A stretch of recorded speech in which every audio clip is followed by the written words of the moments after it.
Japan के पूर्व प्रधानमंत्री की हत्या के बाद आज पूरे भारत में शोक है। बलिया जनपद के कलेक्ट्रेट के हम सामने हैं। आप देख सकते हैं कि किस तरीके से राष्ट्रीय शोक आज बलिया में बलियावासी बलिया के लोग मना रहे हैं। देश के प्रधानमंत्री ने भी जापान के पूर्व प्रधानमंत्री के निधन पर शोक व्यक्त किया है। आपको हम बताना चाहेंगे कि 12 दिसंबर 2015 को हम कभी नहीं भूल सकते। काशी में जब काशी दुल्हन की तरह सजा हुआ था, उस दिन को मैं उस समय मौजूद था और मेरे आंखों के सामने ही एक गाड़ी पर जापान और भारत के प्रधानमंत्री सफ़र कर रहे थे। वक्त था करीब 7 और 8 के बीच का रात की समय का, जब एयरपोर्ट से सीधे दो प्रधानमंत्री काशी विश्वनाथ में दर्शन करने पहुँचे। काशी विश्वनाथ में दर्शन करने के बाद गंगा आरती का भी दर्शन उन्होंने किया और एक मंच पर जापान के पूर्व प्रधानमंत्री और वहीं भारत के प्रधानमंत्री दोनों मौजूद थे। पूरा काशी जापान के प्रधानमंत्री के दर्शन के लिए, उनको एक झलक पाने के लिए सड़क पे मौजूद थे।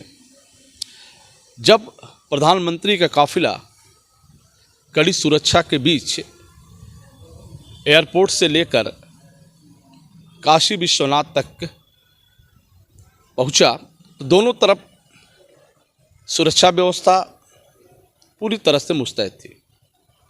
उस समय देश का कोई ऐसा कोना नहीं बचा होगा, देश में कोई ऐसा जनपद नहीं बचा होगा जहां से लोग काशी में दिखाई नहीं पड़े होंगे। 12 दिसंबर 2015 को जापान के प्रधानमंत्री जब भारत के काशी में आए, बनारस में आए, प्रधानमंत्री के संसदीय क्षेत्र में आए, एक खुशी की माहौल था, खुशी का लाहौर था कि आज लगता है कि जापान से प्रधानमंत्री आए हैं तो देश को एक बड़ी सौगात देंगे, या देश में जो भी व्यवस्था है, जो भी हमारे प्रधानमंत्री, भारत के प्रधानमंत्री जो भी डिमांड करेंगे शायद वो पूरा भी करें, या कैसे भी जो भी जैसे भी हो वो सारी चीज़ें चर्चा में रहें। लेकिन आज दुख इस बात का है कि 7 साल पहले, करीब 7 वर्ष पहले जापान के पूर्व प्रधानमंत्री यूपी के काशी में आए हों और उनका जो अखबारों में, टीवी चैनलों में उनकी हत्या के बारे में आपने देखा होगा, सुना होगा, पढ़ा होगा। एक चीज़ और हम आपको बताना चाहते हैं कि कल 8 जुलाई था। पूरा देश पूर्व प्रधानमंत्री चंद्रशेखर जी का पुण्यतिथि मना रहा था, 15वीं पुण्यतिथि। जैसे ही इसकी जानकारी ये हुई कि आज के ही तारीख में 8 जुलाई को जापान के पूर्व प्रधानमंत्री की हत्या हो गई, तो शोक की लहर दौड़ पड़ी पूरे देश में। तो आइए हम दूसरी चीज़ पे बात करते हैं, ख़ासतौर पे जापान के पूर्व प्रधानमंत्री के बारे में और भी चर्चा करते हैं कि भारत में जब वो बनारस आए तो क्या उन्होंने संदेश दिया था देशवासियों में। उन्होंने साफ शब्दों में कहा था कि भारत बहुत सुंदर है, ख़ास तौर पे काशी नगरी बेहद सुंदर है, हमें अच्छा लगा, गंगा की आरती अच्छी लगी, यहाँ की धार्मिक स्थल अच्छा लगा। और प्रधानमंत्री को उन्होंने ख़ास तौर पे बधाई दी, नरेंद्र मोदी जी को, जापान के प्रधानमंत्री उस समय ने उनको बधाई दी, नरेंद्र मोदी जी को, कि वाकई भारत बहुत ही सुंदर है। जब जापान के प्रधानमंत्री के मुंह से ये शब्द निकला कि भारत बहुत सुंदर है, तो पूरे देश में एक मैसेज गया कि हमारे भारत का नहीं, हमारे देश की कोई अच्छाई बता रहा है तो जापान का प्रधानमंत्री।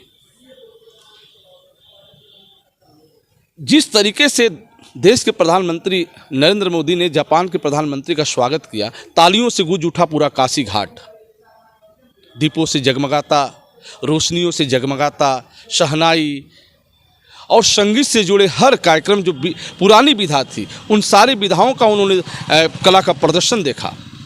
सारनाथ में बौद्ध धर्म, काशी का दशाश्वमेध घाट, गंगा आरती, काशी विश्वनाथ, सड़कें, कितना खूबसूरत नज़ारा था वो दिन 12